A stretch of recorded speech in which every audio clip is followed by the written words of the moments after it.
Dan bukan hanya itu, Nabi menjelaskan wa yastaghfiru lahu, dan memohonkan ampunan baginya muazin itu kullu ratbin wa yabisin sami'ahu, semua dedaunan yang masih basah yang melekat pada semua pohon dan semua dedaunan yang kering yang sudah jatuh berguguran di bawah pohon, yang mendengarkan kumandang azan seorang muazin, maka semuanya itu mendoakan muazin agar diampuni.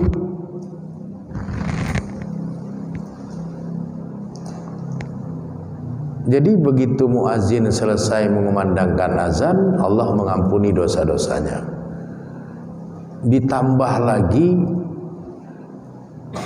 daun-daun yang basah yang masih melekat pada ranting pohon, pada cabang pohon, pada batang pohon, itu semua memintakan ampunan kepada Allah agar muazin itu diampuni. Begitu juga daun-daun kering yang sudah jatuh berguguran, berserakan di bawah pohon, yang mendengarkan kumandang azan itu, dia juga ikut memohon kepada Allah agar dosa-dosa muazin itu diampuni.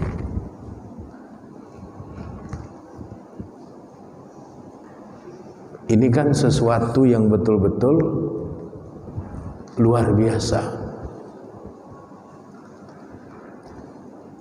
Jadi seharusnya, idealnya, kalau begini ceritanya, orang berlomba-lomba ingin menjadi muazin, bukan saling tolak-tolakan untuk mengumandangkan azan.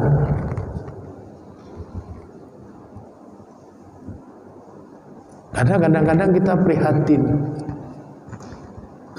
sudah masuk awal waktu sholat, kok azan belum dikumandangkan? Kenapa? Oh, ternyata muazzinnya nggak ada.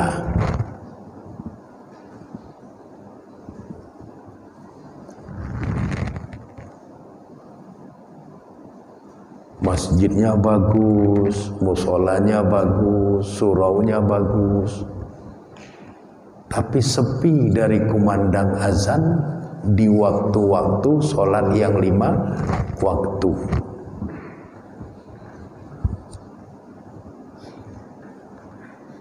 Menyedihkan. Meskipun kita paham bahwa kita sudah hidup menjelang akhir zaman, di mana orang sudah mulai tidak lagi peduli dengan kumandang azan. Urusan azan itu diurus oleh orang-orang yang lemah, yang sudah tua, yang sakit-sakitan. Orang mudanya tidak tertarik menjadi muazzin. Dan ini perlu untuk kita saling menasihati, saling mengingatkan. Karena jangan kita pikir hari ini kita ramai, sehingga nggak mungkinlah masjid itu ditutup, kan begitu. Kan kita punya banyak anak cucu yang akan meneruskan. Iya, kalau mereka itu kita didik dan kita arahkan. Kalau anak cucu kita itu kita biarkan mengalir sesuai dengan apa yang ada pada diri dia, jangan harap masa depan Islam itu bisa mereka teruskan. Berulang-ulang kali sejarah terjadi di mana Islam di suatu tempat begitu ramai, begitu maju, begitu luar biasa, tetapi di masa yang lain semuanya hilang, tinggal kenangan. Dan kita bisa membaca dalam sejarah Cordova, dalam sejarah tanah Andalus, dalam sejarah tanah Spanyol. 1000 tahun lebih Islam berada dalam masa kejayaan, dan begitu ramai umat Islam itu. Tapi hari ini kita tidak lagi mendengar adanya kumandang azan di tanah Andalus. Masjid-masjid sudah menjadi museum. Semuanya tinggal kenangan. 1000 tahun lebih berada dalam kejayaan, kemudian semuanya hilang dalam kenangan. Begitu juga kalau kita ke India, kita lihat bagaimana megahnya istana kekuasaan dinasti Mughal di tanah India. Begitu megahnya, luar biasa.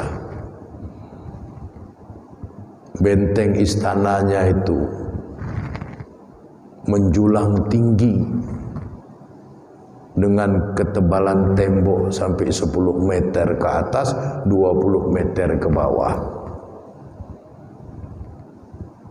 Dengan bangunan-bangunan yang sangat indah. Yang dulu di situ selalu terdengar kumandang suara azan. Tapi hari ini tak ada lagi suara azan. 700 tahun masa kejayaan dinasti Islam Mughal di tanah India. Jadi jangan kita pikir hari ini kita rame, kalau nanti kita sudah meninggal, kondisi seperti ini akan berlanjut. Kalau kita tidak persiapkan generasi kita, maka ini nanti hanya akan menjadi museum. Cicit-cicit kita datang ke Masjid Taqwa ini nanti cuman untuk selfie-selfie. Oh, ini dulu nenek moyang kami yang bangun masjid ini. Cantik kali masjidnya. Foto-foto, habis itu pulang. Tak ada kumandang azan, tak ada lagi sholat di dalamnya. Semuanya cuma tinggal kenangan sejarah. Maka perlu dipersiapkan. Di dalam hadis yang diriwayatkan oleh Imam Ibnu Khuzaimah, Nabi bersabda, la yasma'u sautahu, tidak mendengar suaranya muazin itu jinun, bangsa jin, wala madarun, tidak pula lumpur, wala insun, tidak pula bangsa manusia, wala hajarun, tidak pula batu, wala syajarun, tidak pula pohon, illa syahidalahu, kecuali kesemuanya itu akan memberikan kesaksian di hadapan Allah untuk muazin. Jadi semua makhluk memberikan kesaksian di hadapan Allah untuk membela para muazin, sehingga selamatlah muazin. Ini kan satu keberuntungan besar. Makanya kita semangati generasi kita agar terpanggil batinnya untuk berkenan mengumandangkan azan. Semuanya harus kita persiapkan. Yang bakat jadi imam dipersiapkan jadi imam. Yang bakat jadi muazin dipersiapkan menjadi muazin.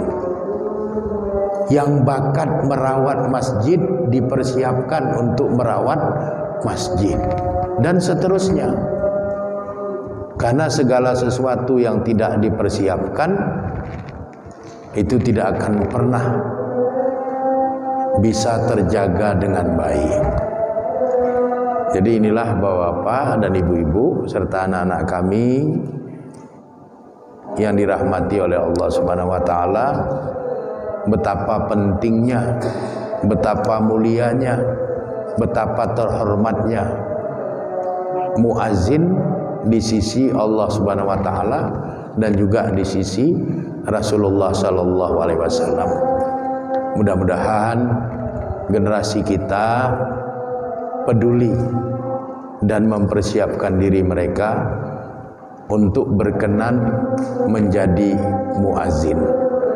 Demikian, kurang dan lebih saya memohon maaf. Kepada Allah Subhanahu wa taala saya memohon ampunan. Hadanallah wa iyyakum ajmain. Wallahu a'lam bishawab. Walhamdulillahirabbil alamin. Assalamualaikum warahmatullahi wabarakatuh.